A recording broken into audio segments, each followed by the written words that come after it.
রোবটের পেটেই বেড়ে উঠছে মানব ভ্রূণ। অবিশ্বাস্য হলেও সত্যি, এই গবেষণা ভবিষ্যতের মাতৃত্ব, চিকিৎসা ও জনসংখ্যা সমস্যা সমাধানে নিয়ে আসতে পারে এক যুগান্তকারী পরিবর্তন। চীনের গবেষক দল সম্প্রতি একটি রোবোটিক ইউটারাস বা যান্ত্রিক গর্ভাশয় তৈরি করেছে। এই যন্ত্রটিকে এমনভাবে ডিজাইন করা হয়েছে যাতে মানব ভ্রূণের প্রাথমিক ধাপগুলো এখানে নিরাপদে গঠিত হতে পারে। গবেষকরা বলছেন, এটি সম্পূর্ণরূপে অটোমেটেড, অর্থাৎ রোবট নিজেই ভ্রূণের বৃদ্ধি পর্যবেক্ষণ করে, পুষ্টি সরবরাহ করে এবং যে কোনো জটিলতা হলে সিগন্যাল পাঠায়। এই রোবটিক গর্ভাশয়ে কোনো মার শরীরের প্রয়োজন নেই। এটি এক ধরনের কৃত্রিম ইনকিউবেটর, যাকে বলা যায় আর্টিফিশিয়াল ওম। ভবিষ্যতে এটি অকাল জন্ম নেয়া শিশুদের জন্য একটি আশীর্বাদ হতে পারে, এমনকি বন্ধ্যাতে ভুগছেন এমন মানুষদের জন্য হতে পারে নতুন আশার আলো। তবে এখানেই শেষ নয়, এই প্রযুক্তি নৈতিক ও সামাজিক দিক থেকেও অনেক প্রশ্ন তুলছে।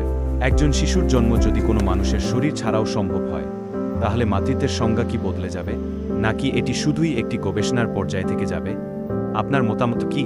আপনি কি মনে করেন রোবোটিক গর্ভাশয় ভবিষ্যতের জন্মদাতা হতে পারে? নিচে কমেন্টে জানাতে ভুলবেন না।